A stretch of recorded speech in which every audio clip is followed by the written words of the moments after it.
Libro de Juan, capítulo 14, versículo 28 al 31.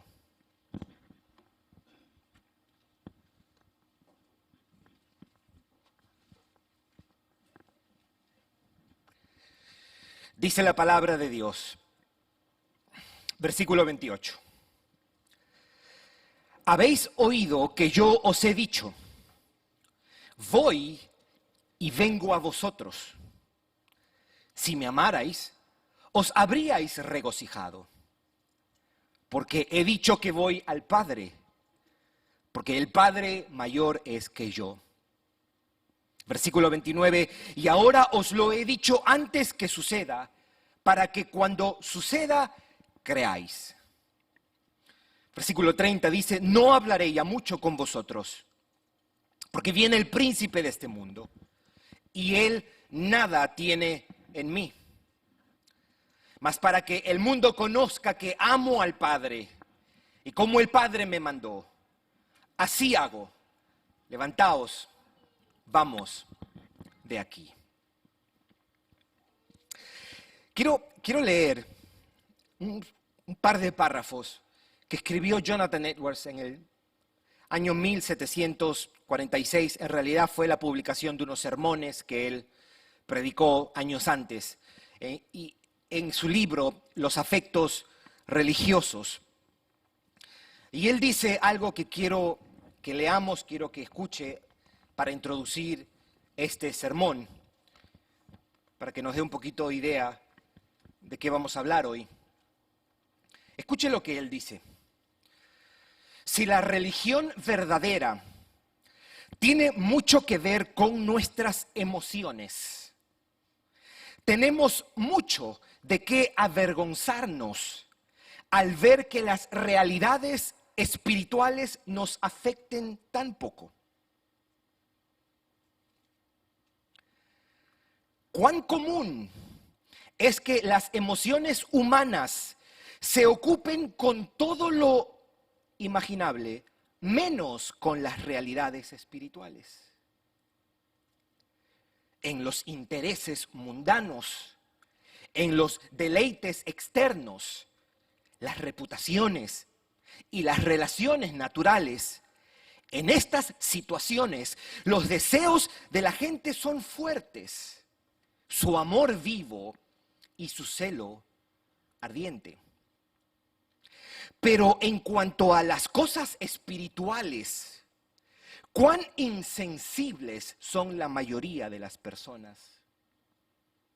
Aquí su amor es frío, sus deseos flojos y su gratitud enana. Son capaces de sentarse a escuchar del infinito amor de Dios en Jesucristo, de la agonizante muerte de Cristo por los pecadores, de su sangre que nos salva de los fuegos eternos del infierno, haciéndolos aptos para los gozos inexpresables del cielo, y seguir fríos, sin respuesta y sin interés. ¿Acaso algo debe mover nuestras emociones y nuestras verdades? ¿Es posible que exista algo más importante, más maravilloso o más relevante? Y termino con esto. ¿Puede algún cristiano concebir la idea de que el glorioso evangelio de Jesucristo no despierte y excite las emociones humanas? La preocupación de Jonathan Edwards estaba en los cristianos, no en los hombres del mundo. Y la preocupación tenía que ver cómo es posible que nosotros, que hemos sido librados del pecado y del infierno, y que hemos sido adoptados como hijos, tenemos la justicia de nuestro Señor Jesucristo, perdón de pecados, el sello del Espíritu Santo, la promesa de que Cristo estará con nosotros, su promesa de que Él regresará y nos llevará a estar con el Padre, y aún así no tener emociones por esas realidades, no emocionarse, no gozarse, no expresar desde nuestros afectos lo que esas realidades representan. Los cristianos podemos celebrar, emocionarnos, excitarnos y entusiasmarnos por muchísimas cosas, pero muchas veces nuestro entusiasmo y nuestra emoción no es la misma cuando se trata de las cosas más importantes, y me pregunto si eso no es una gran inconsistencia de parte de nosotros. Me pregunto si un pecador no redimido tiene más derecho para gozarse de un concierto de Maluma que un cristiano aquí en día de adoración cantando de su salvación y su Salvador. Me pregunto si podemos rompernos la garganta gritando un gol, pero no hacer lo mismo cuando cantamos "Contempla a Dios".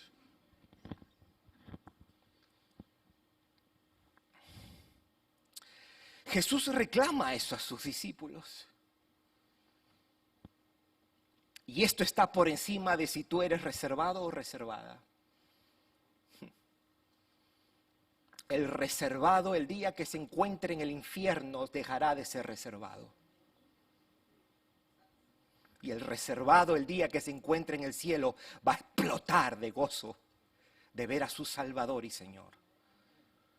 Que este sermón sirva para darnos esa perspectiva. Nuestras emociones son importantes, mis hermanos. Y si hay algo que amerita que nuestras emociones estén sintonizadas bien coherentemente, son las verdades celestiales, las verdades eternas. Si hay alguien que con justicia debe estar 100% dolido y lamentar, es el cristiano, porque lamenta su pecado contra el Padre que lo ha redimido. Pero si hay alguien que debe estar explotando a la misma vez de gozo, es aquel que ha sido perdonado por ese Padre amoroso y sabe que un día estará con él en gloria. Jesús reclama eso a sus discípulos. Jesús reclama eso a sus discípulos. Hoy nosotros vamos a mirar estos 4 versículos del 28 hasta el 31. Aquí concluimos nuestra exposición del capítulo 14 en nuestro estudio del aposento alto.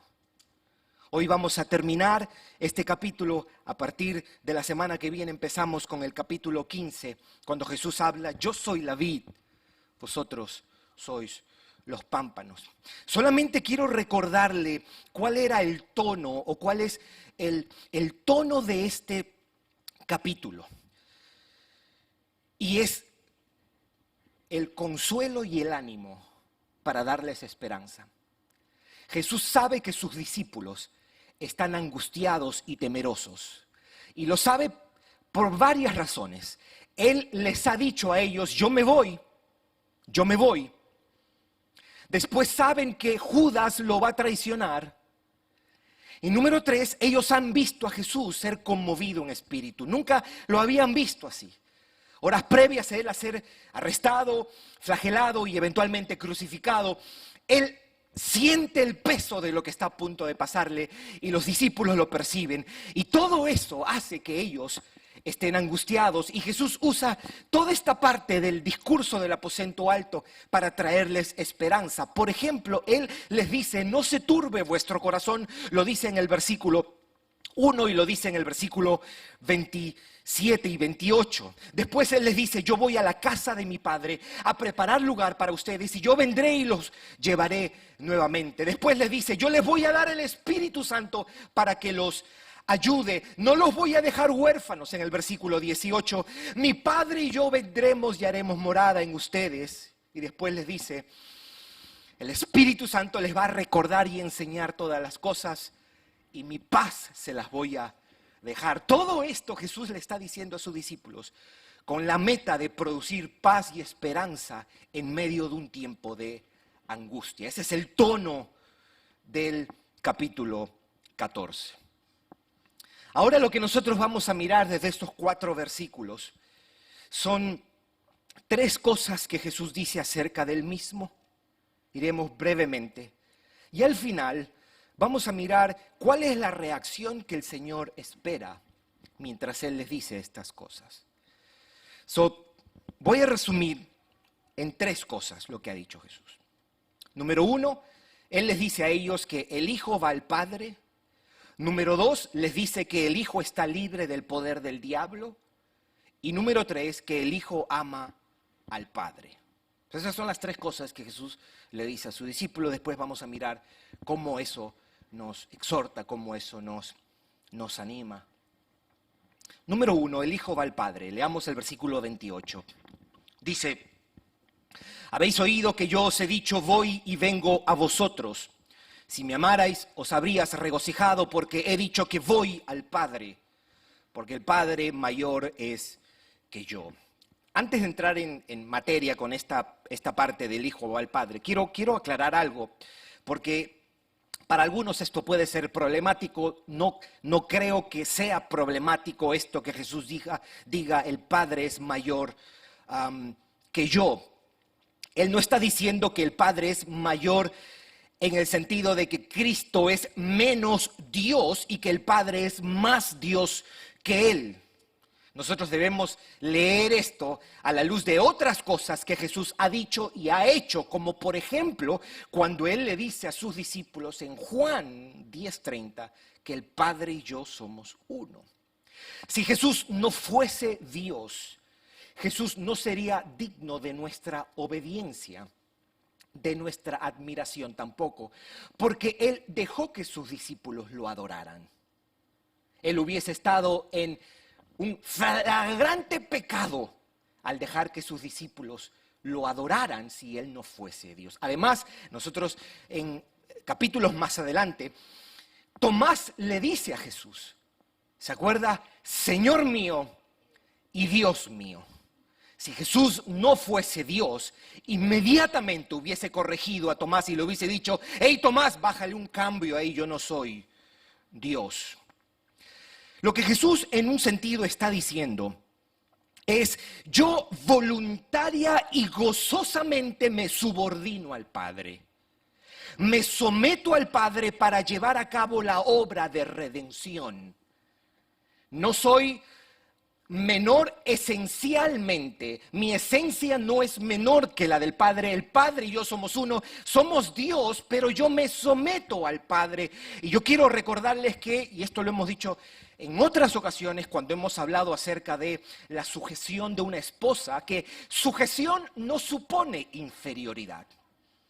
Si uno de mis hijos me dice, Dari, yo voy a hacer todo lo que tú me digas, eso a ellos no los hace menos seres humanos. De la misma manera que cuando Jesús dice, yo me someto al Padre, el Padre es mayor que yo, no lo hace menos Dios.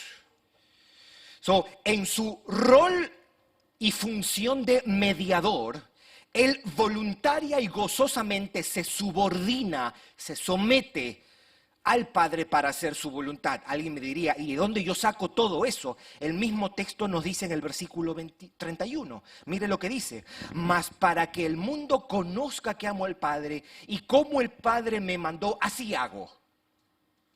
Así hago. En otras palabras, yo me someto al Padre. Cristo sigue siendo Dios. Su esencia no ha cambiado. Pero Él, para redimir a los pecadores, Él se somete voluntaria y gozosamente al Padre. Pero bien, Jesús dice, yo voy al Padre.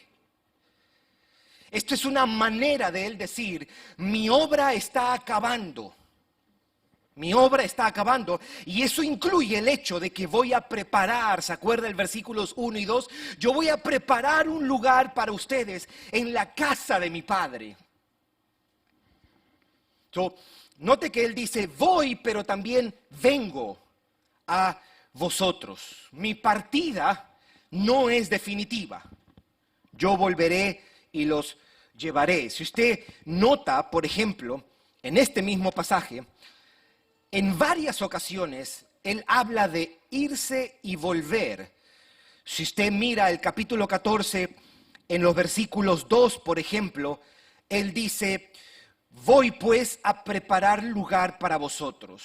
En el versículo 4, sabéis a dónde voy y sabéis el camino. Versículo 12, note lo que dice, porque yo voy al Padre Y ahora viene y les dice una vez más, habéis oído que yo os he dicho, voy y vengo a vosotros. ¿Por qué Jesús dice esto y repite esto? Voy y vuelvo, una y otra vez. Él no quiere que en su muerte ellos vean una derrota. Él no quiere que su arresto, que va a pasar en horas, y su crucifixión sea estimado como un fracaso. Él quiere que ellos vean algo más allá de su arresto. Que vean a Jesús cumpliendo el propósito del Padre. El propósito que el Padre le ha encomendado. Que lo vean a Él regresando al Padre para terminar de preparar un lugar junto al Padre. Y volviendo por ellos. Yo voy al Padre, es como que Jesús les dice esto. Yo voy al Padre para que ustedes también vayan. Y voy al Padre para que ustedes también estén con el Padre. Él quería que cuando ellos mirasen el arresto y la crucifixión, que ellos entendieran que eso era parte de Él, ir al Padre, preparar un lugar y su eventual regreso para llevarlos. Quiere ayudarlos a interpretar lo que está a punto de pasar. Eso es importante, mis hermanos. El cristiano debe aprender a interpretar las cosas y mucho más el evento más importante en la historia de la humanidad. Número 2, Él les dice que el Hijo está libre del poder del diablo. Versículo 30. No hablaré ya mucho con vosotros, porque viene el príncipe de este mundo y él nada tiene en mí. Esta no es la primera vez que Jesús se refiere al diablo como el príncipe de este mundo. Pablo mismo también hace referencia como el príncipe de este siglo, el Dios de este siglo en Efesios 2 y en 2 de Corintios capítulo 4. Él dice, el príncipe de este mundo, o sea, el diablo, viene, pero no estoy bajo su autoridad. No estoy bajo su poder. ¿Por qué? Porque él no tiene ninguna base para hacerme caer. Jesús le dice esto para que aquello que estaba a punto de pasarle, que era su arresto y crucifixión, no lo vean como la obra, la acción o el triunfo del diablo. No. ¿Y por qué él les dice esto? Porque él dice, el diablo no tiene nada en mí. Hay otras versiones que dicen, no tiene poder en mí. En inglés, ESV lo dice claim. He has no claim on me. Él no tiene, en mí no tiene nada que él pueda reclamar, por decirlo de una manera. En mí no hay nada pecaminoso que le dé ocasión al diablo para hacerme caer. En mí no hay nada que le pertenezca a él o algo a lo que él pueda apelar para hacerme pecar. No tengo pasiones pecaminosas, no tengo deseos impuros, no tengo motivaciones incorrectas a las que el diablo pueda apelar para llevarme. Estas palabras son otro testimonio de la impecabilidad de nuestro Señor Jesucristo. Jesucristo de Nazaret no pecó. Escuche cómo lo dice Primera de Pedro 1:18, que fuimos nosotros rescatados con la sangre preciosa de Cristo, como de un cordero sin mancha y sin contaminación. El mismo autor de Hebreos dice, porque no tenemos, en el libro de Hebreos capítulo 4, versículo 15, no tenemos un sumo sacerdote que no pueda compadecerse de nuestra debilidad, sino uno que fue tentado en todo según nuestra semejanza, pero que dice, sin pecado. Cristo está diciendo, Satanás, el príncipe de este mundo, no tiene nada en mí, no tiene pasiones pecaminosas, no encuentra motivaciones pecaminosas a las que él pueda apelar y arrinconarme o engancharme o pescarme. Pablo dice en 2 de Corintios capítulo 5, versículo 21, al que no conoció pecado, por nosotros lo hizo pecado, para que nosotros fuésemos hechos justicia de Dios en él. Al que no conoció pecado, Cristo Jesús fue sin tacha y sin pecado. Eso es lo que Jesús está diciendo aquí. El diablo no tiene ningún poder en mí. Y lo tercero que dice, en un sentido, es una continuación de esto mismo. Primero, el Hijo va al Padre, eso es lo que dice Jesús. Número 2, el Hijo está libre del poder del diablo.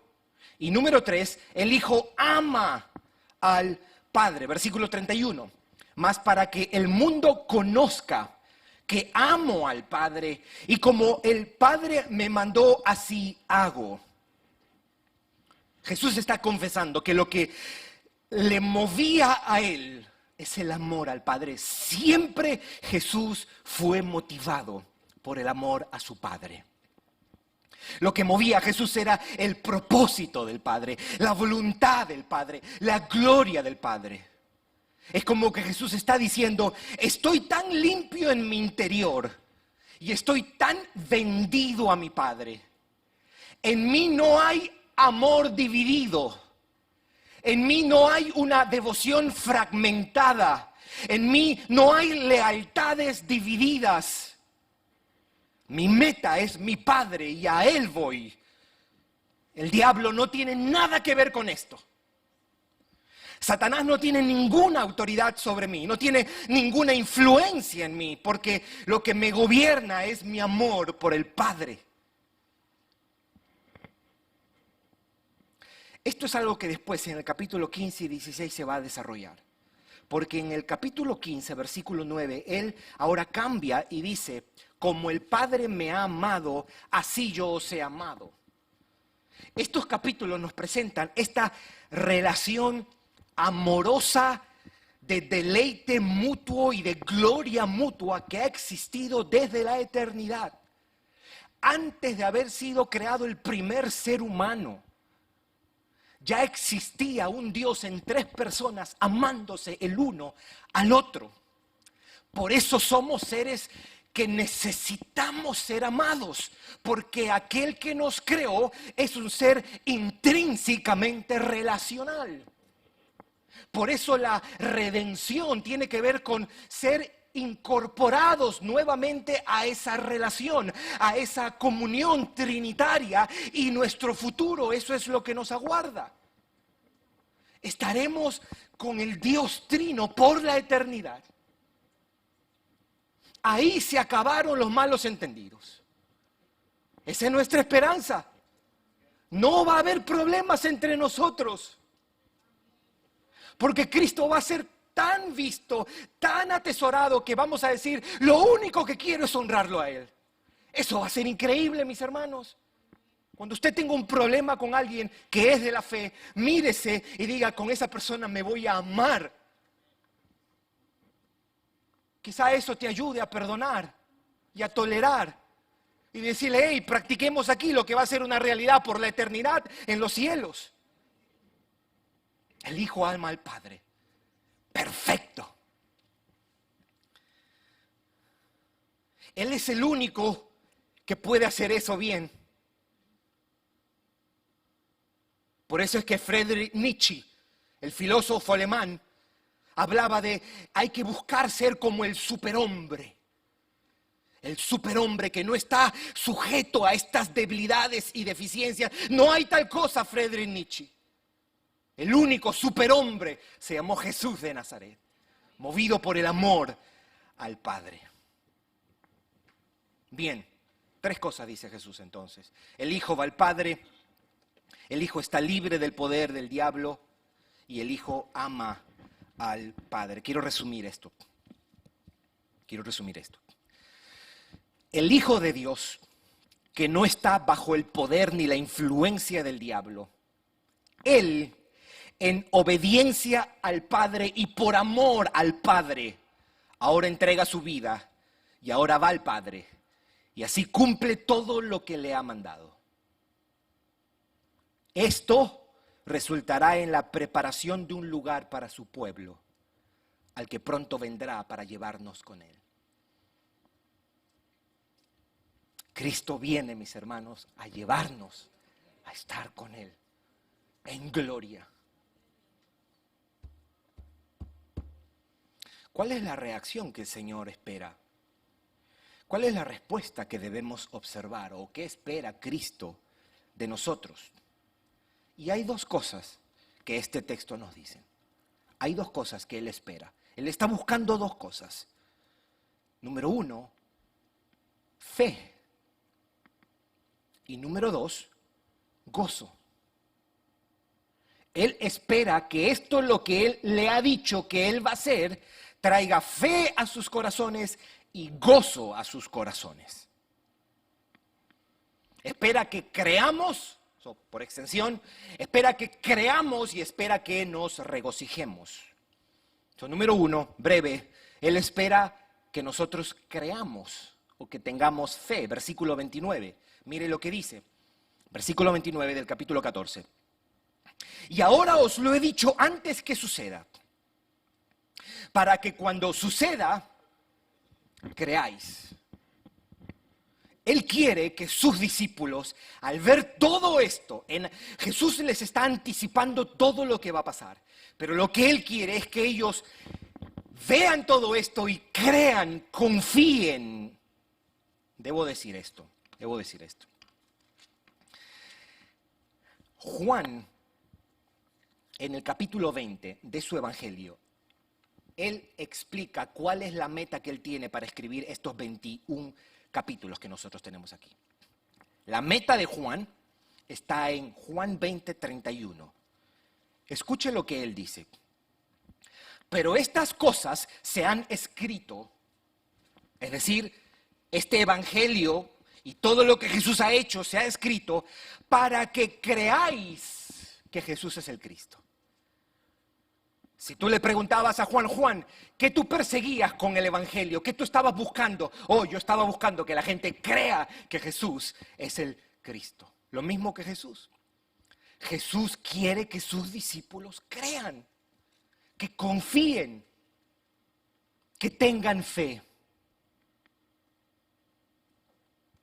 Eso es uno. ¿Qué más? Él espera que ellos respondan con gozo o se regocijen. ¿De dónde tomamos esto? En el versículo 28. Versículo 28, note cómo lo dice. Habéis oído que yo os he dicho, voy y vengo a vosotros.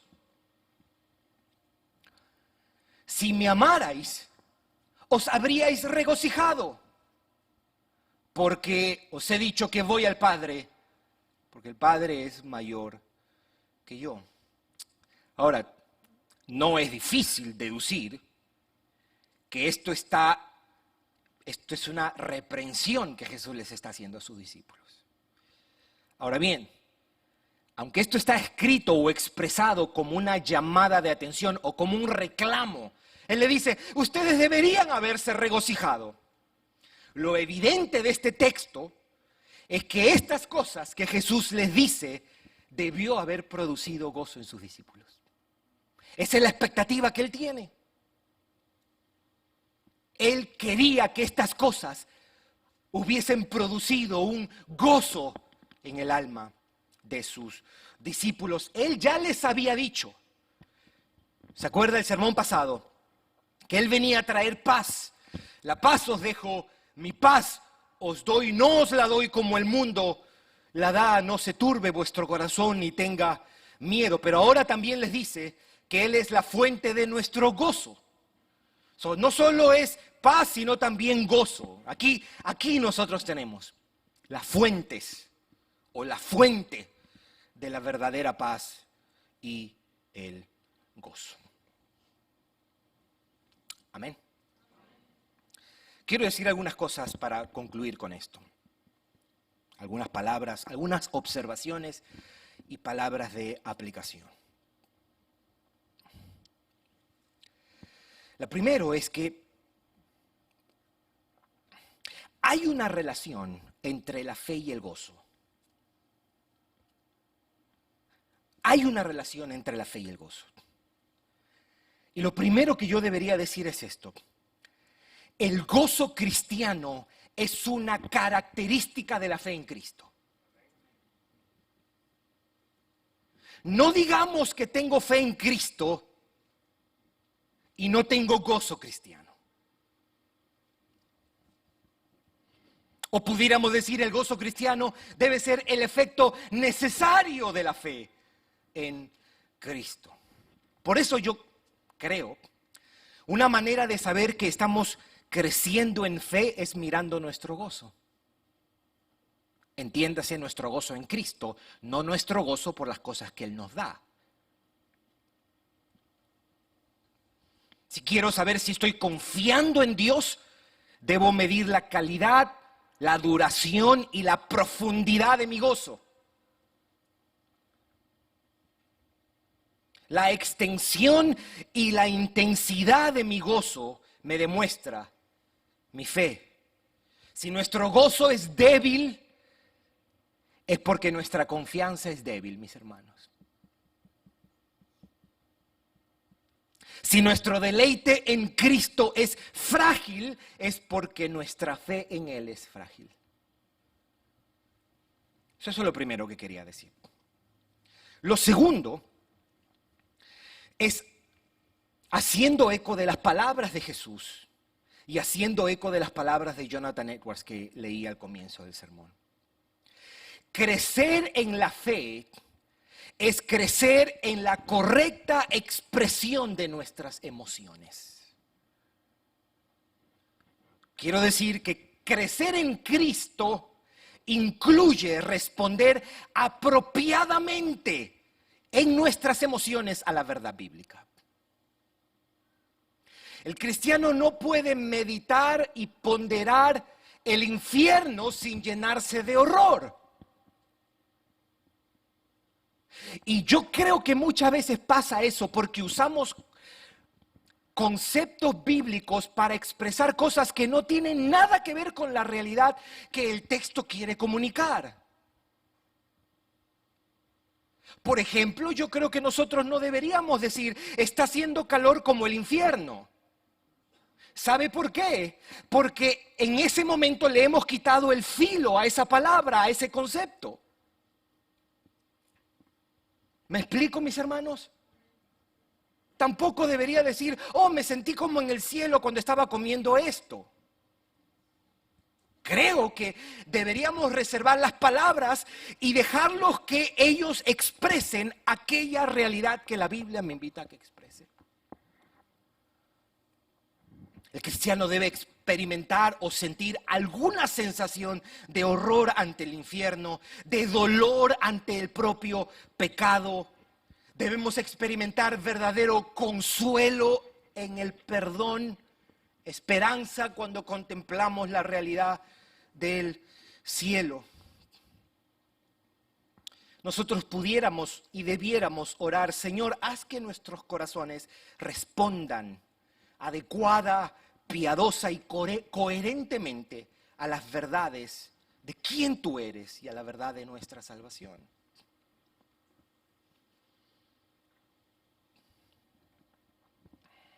Número 3.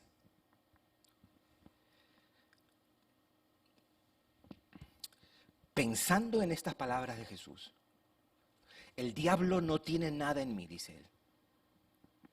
Yo obedezco al Padre y hago lo que Él me manda. Y yo amo al Padre.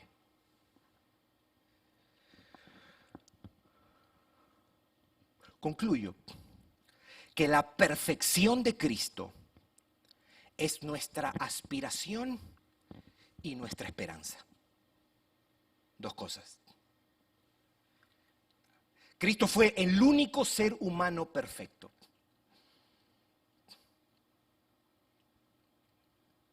Él lo hizo todo perfecto.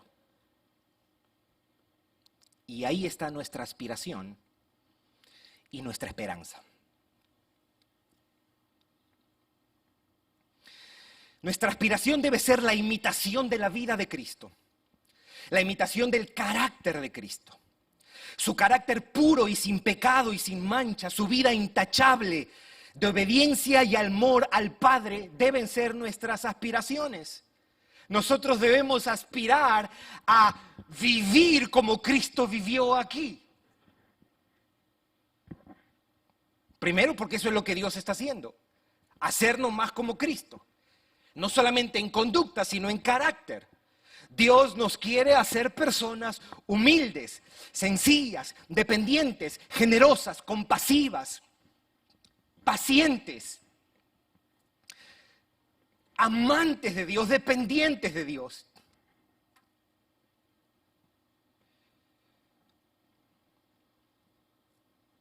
Pero su vida perfecta también es nuestra esperanza.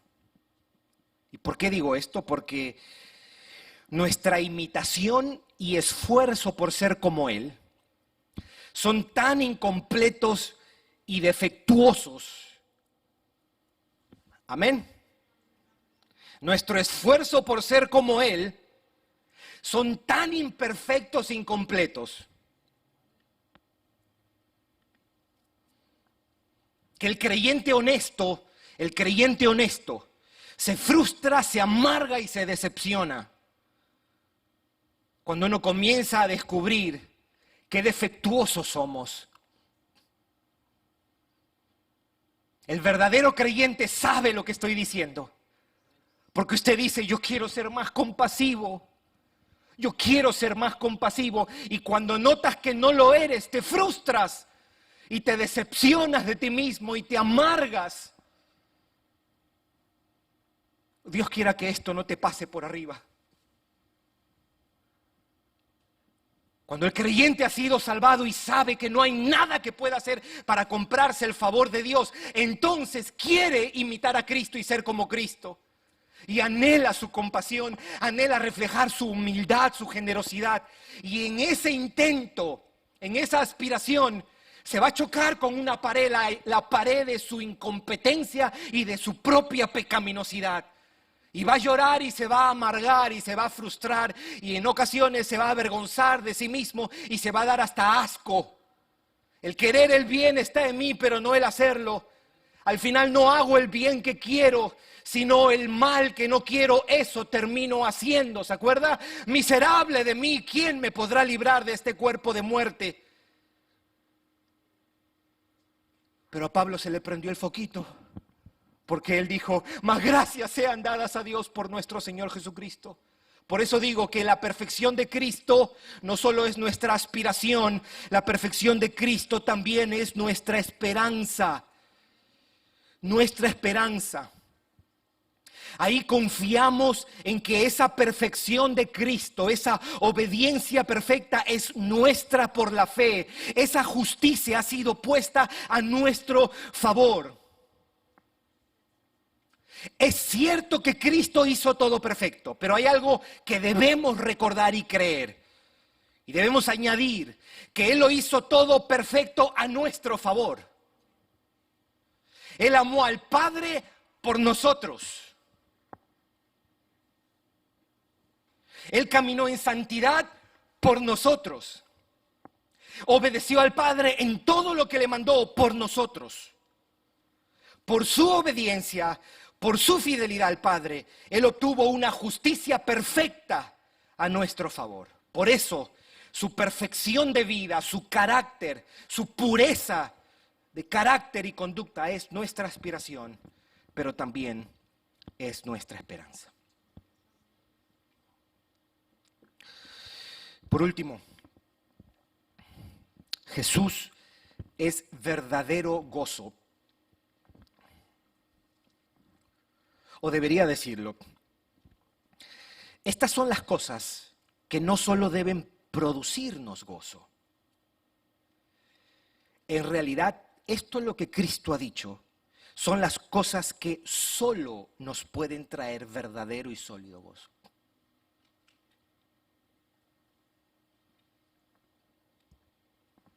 No hay felicidad sin Dios. Amigo o amiga que está sin Cristo,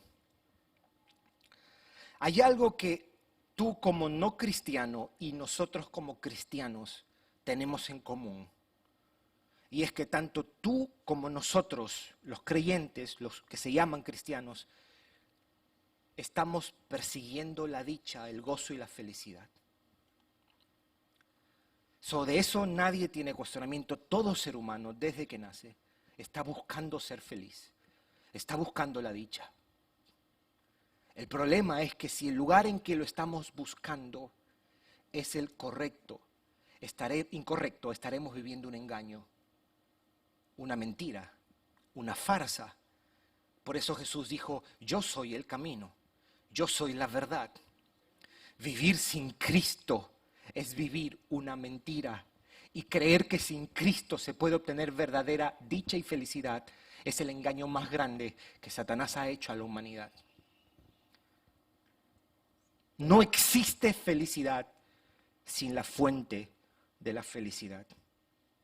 La paz, el consuelo, la esperanza y la felicidad verdaderas están única y exclusivamente en la persona de Cristo y en lo que Él ha hecho para redimirnos.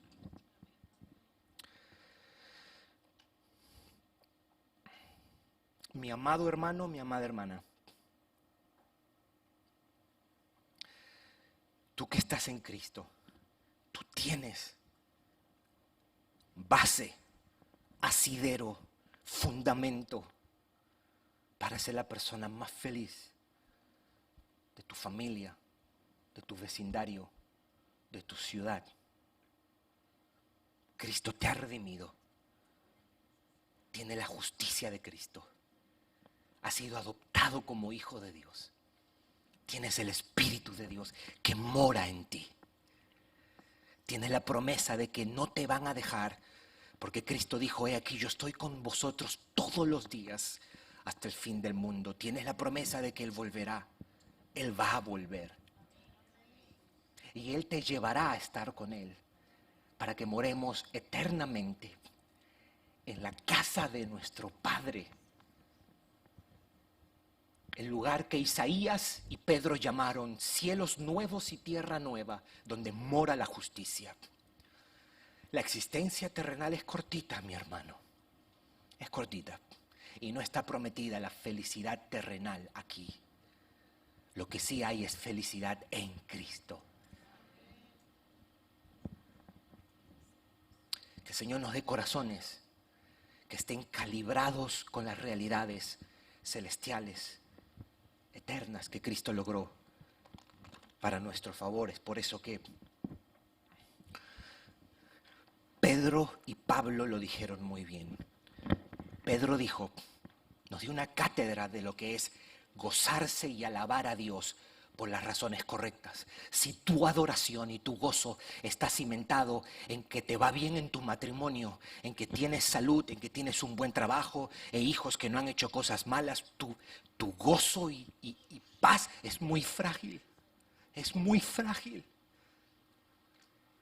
Por eso ellos nos invitaban a adorar y a gozarnos en Dios por aquellas realidades que son eternas y no van a cambiar. Pedro dijo esto, bendito sea el Dios y Padre de nuestro Señor Jesucristo, que según su grande misericordia nos hizo renacer para una esperanza viva. No está hablando de carros, casas, ni de salud. Está hablando de realidades que son eternas, la salvación. Y Pablo dijo algo similar. Bendito sea el Dios y Padre de nuestro Señor Jesucristo, que nos bendijo con carros, casas, salud y un matrimonio lindo. No dijo eso. Bendito sea el Dios y Padre de nuestro Señor Jesucristo, que nos bendijo ¿con qué? Con toda bendición espiritual en los lugares celestiales en Cristo, según nos escogió en Él antes de la fundación del mundo para que fuésemos santos y sin mancha delante de Él en amor, habiéndonos predestinados para ser adoptados hijos suyos, según el puro afecto de su voluntad, para la alabanza de la gloria de su gracia, con la cual nos hizo aceptos en el amado, en quien tenemos redención por su sangre, el perdón de los pecados, según las riquezas de su gracia. Mis hermanos, tenemos tantas razones para vivir con un gozo seguro, sólido, el gozo piadoso, el gozo cristiano, que perdurará por siempre, aún después de la muerte. Vamos a orar.